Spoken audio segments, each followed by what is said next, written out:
Well, to what is going on at the summit in Canberra. Joining us live now is Smart Energy Council CEO John Grimes. John, really appreciate your time. Thanks. What do you make of what you've seen so far? We've just heard from the Employment Minister, Tony Burke. He's pledging to overhaul industrial relations laws, including changing that controversial Better Off Overall test and allowing multi-employer wage deals. Are you among those cheering that announcement?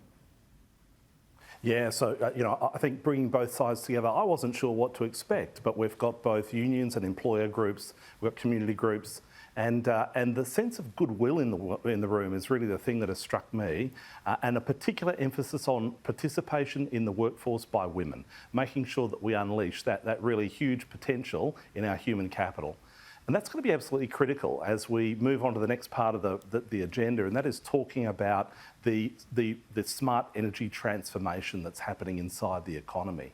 The Prime Minister said today that we have a grid that is past its use-by date, and that's certainly true. But at the same time, in the next decade, everything's about to change. Electric vehicles, home batteries, renewable hydrogen, energy efficiency and more. Over 100 million machines around the country are going to be replaced. They're going to go electric. People are going to cut the gas to their homes and their businesses to save money and to help the environment at the same time. And we need a really diverse workforce that's going to be able to respond to that in every town and city right across our nation. So unleashing that human capital, the participation of women, but also making sure that people in our regions, regional and rural Australians, have access to really great training and can participate in the transformation. And then, if needs be, then look at skilled migration once all of that has been fully exploited. So big opportunities, big challenges, and a really great program today. I see your council and other industry groups have joined forces with the Electrical Trades Union, looking at coming up with this new skills plan that you're all going to be working on together. Just how rare is that to have those sort of groups all coming together on the same page? Well, one of the things in this new industry of smart energy, so this is, renewables and energy storage, electric vehicles and more, is it has actually been quite a collaborative process right from the beginning. So industry groups like Master Electricians, like NECA, like the Smart Energy Council, coming together with trade unions like the ETU to say, how do we ensure that we make the transition as quickly as possible, that we've got good, well-paid jobs right across the country, that people are safe at work, and that we have a massive economic dividend that we deliver to the Australian economy.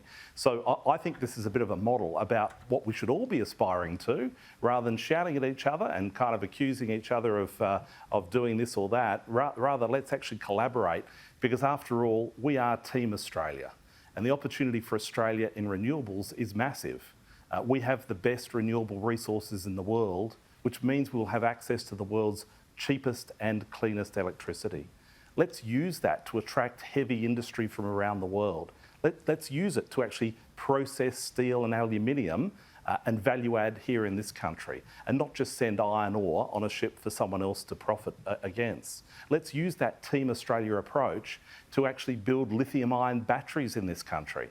I just got back from India, where I was speaking to the Indian government and industry. India will be the largest lithium-ion battery market in the world shortly. And Australia, with all of the minerals, the lithium, but the other minerals required to actually build batteries, let's have some strategic vision, some leadership, a bit of a plan, because the opportunity for Australia is absolutely immense. We are few in number, we are isolated geographically, but if we are smart and if we work together, then we can unleash huge benefits for our industry and for the planet. Yeah, working together is important. It's good to see there's a real warm, fuzzy feeling in the room there in Canberra. But of course, it's results, it's actions at the end of the summit that is really going to matter. One of the actual results that we are expecting is in terms of lifting skilled migration levels. How big a piece of the puzzle is that in your view? And when it comes to the push for more of a focus on a skills list as opposed to an occupation list in terms of what workers we're seeking, how important is that distinction in a sector like yours that is really at the forefront of creating new roles, working with new technologies all the time? Well, because energy touches every part of the economy, actually this is a revolution of the economy. So we're going to need people from boilermakers to IT engineers and everything in between. And so targeting women and regional Australians first, but then looking, when we've exhausted that domestic opportunity, at skills migration is going to be fundamental to unlocking the economic opportunity. And it's critical that smart energy is on the list of skills that we need, a very broad set of skills that we need, because if we don't do that, we may well have the world's best sunshine and wind, we may well have the world's cheapest electricity, but we're not going to have anybody to exploit it, and that's just as bad as not having the opportunity at all. And it's worth saying we are in Australia in a race. Actually, the Middle East, parts of the United States, Chile and other places have fantastic renewable resources as well. Our job is to capture as much of the transition away from petrol and diesel, away from gas, to renewables as possible for the future of this country. That transition is happening globally, and if we're not competitive, then we miss out in the opportunity that it affords our economy. John Grimes, we're eating up your lunch break time. We'll let you get back to it. Thank you for that.